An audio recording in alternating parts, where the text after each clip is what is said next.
By a vote of 6-0, Joey, you are evicted from the Big Brother house. Thank you all. Yo, it's all good. It's all good. See you later. I appreciate it. All right, Joey. Yo. Sad to see you here. I'm not. You're not? No. You're happy to be here? I'm very happy. Why are you happy? I'm just happy. It was a great ride, and my journey was to be a part of this crazy family, and my journey is, to be moving on at this point. So I'm celebrating all of it. Celebrating all of it. Yes. It was unanimous vote to get you out. Absolutely. Was that a surprise at all? Not at all. No. When did you know you were going to be out tonight? Pretty much as soon as Jonathan and Ryan went out, because the house deemed the three of us as, huge threats, which is a compliment. You have to take that as a compliment. So even though it's kind of funny because physicality really has nothing to do with a lot of those challenges. Obviously, it's luck and chance and just some crazy skill set that you may not even know you have. So, but yeah, it's all good. The house was divided very quickly. I didn't even really know what was happening before, Jonathan was blown out. And then Ryan was blown out, and I thought, if I was a betting man, which I'm not, but if I was, I would guess my card would be next. Despite all the tears and the pleas that you saw, I don't want to do this to you, man. I don't want to do this. Yeah! I kind of felt it coming, so I was wearing a nice girdle, so the knife didn't go all the way through. So I'm going to recover quickly, thank you, in case anyone's wondering. Yeah, because we saw you try and kind of rope Natalie and Lolo into getting you to stay, it seemed. Well, what I was doing was, there's an energy in the house. Tom and Cato thought they had the whole place on lockdown.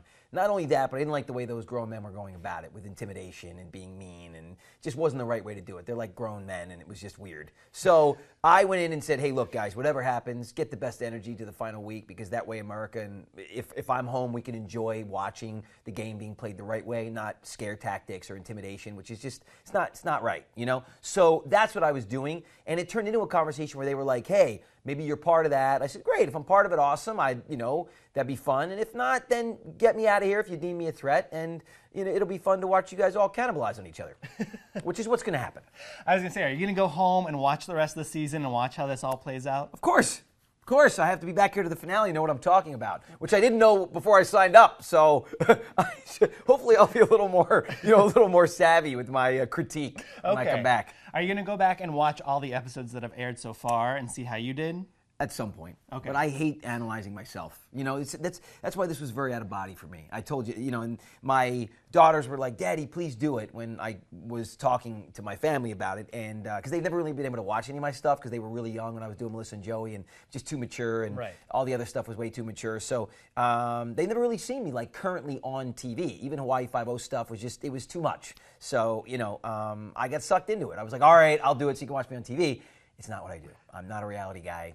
I have much respect for people who do this for a living, like the reality stuff, because it's not my cup of tea. I don't mind watching dailies myself, but playing characters. But this is not me at all. Right. So, yeah. You got to be yourself. Well, I'm cool with that. I just living with 12 other people that I don't know. That's the part. Myself is fine, but I predict what I'm going to do. These people, it's amazing. Yeah. Who would you say is running that house right now? Who's really in charge? I would say probably Tamar is running that house right now. Okay. Yes. And I saw that at the end because she was vacillating between Candy, who's her friend, so no hard feelings there. She had to keep Candy. I mean, if it was between Tamar and Ryan, I would have kept Ryan, so that's just the game. If it was the smart game move, like in terms of giving yourself the best chance to win competitions, she would have kept me because that's just the way it works. But she went with her heart, which happens a lot. So, I even said at the end, I said, look, use your minds, not your hearts, knowing that she was going to go with her heart. Yeah. Speaking of Tamar, there's a power up for grabs this week. Yeah. Power of the publicist. She has it. What do you think of that? What does that mean? So that means, I think it was for this week and for next week, Okay. if she gets put on the block, she can take herself off. Nice. So she definitely is running the house. See, I didn't even know that. No, but I knew that. Look, Tamar is a dominating person. She has a larger-than-life type personality. You very rarely see kind of the other side of that. I'm sure there is another side, but publicly, for whatever it's worth, she likes that to be her persona. She's super loud. She's super emotional. She's actually a super great person, too, but her energy is a lot to handle. So you can be overwhelmed easily. Not me, but everyone in that house is. I don't even think they realize how overwhelmed they are, but they're overwhelmed. To the point where that group, when it was up to Tamar to decide between me and Candy, they all went that way. So that's how much power she has right now in that house. Okay. I think you're going to be interested to see watching the episodes back. Yeah. Because it's the way we're seeing it on TV. Yeah. Lolo and Natalie are running this game. Right. That's not what's happening. But Okay. that may be what you're seeing. However, I was on the inside. Got it. That's what was going on. Trust inside me, that house. I know what's going on. I've seen things you guys even haven't seen. Yes. And that's wild too. But I had to sign a lot of paperwork, so I can't talk about it. What surprised you the most about this house? Just how unraveled people become quickly. I mean, everybody had an explosion in there, except like Jonathan and Ryan and I. I think we're the only three ones that haven't gotten into it with somebody. Now, Lolo tried to sucker me into a moment, and then she was telling me be a real man, and I'm using all of my breathing ability. Just breathe through. This woman doesn't know what she's talking about, But she tries to rope everybody in. She's a hothead, nice person, but hothead. But I think it exposes your vulnerabilities very, very quickly, and most of the houses, expose them like instantly. So, even to the point where the jokesters in the house were going nuts. So, and they'll remain nameless, but they know who they are. If you had to call it right now, who wins this game? Well, look, if I had to call it right now,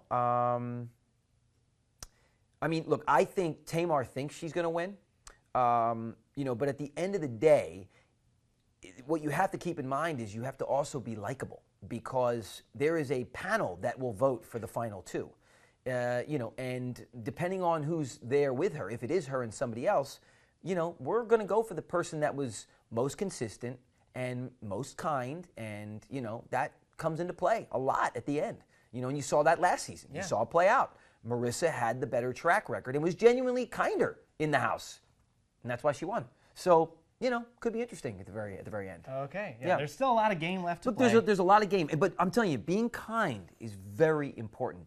You lose sight of that with all the backstabbing and backdooring, and everybody loves the manipulation. I hate that crap, so I was very bad at it. I was even told, a couple of my friends were like, "Oh, dude, if you're hearing conversations, go listen in the door." I'm like, "Listen in the door? Use a cup." And Ryan actually did that once, and I found myself going like, "They're talking. I'm sick in my stomach. Do I listen?" So I was like, I heard two or three things, and I was like, I can't listen anymore. Yeah. But the people, manipulation and deceit comes very easy to some people. It's shocking to see how easily it is for them to do this. Very difficult for me. So, likability is huge. We'll see how that plays in the end. That's the game. It's the game. Did you make any friends for life in that house? Honestly, for me at this point in my life, I've figured out that genuineness and kindness are the two most important things. Because let's face it, when you get in a relationship with somebody, right, whether it's boyfriend, girlfriend, friend, husband, wife, you shouldn't be getting into that relationship to change them, right? You should be falling in love or loving them for who they are. Because you're not really going to change anybody, right?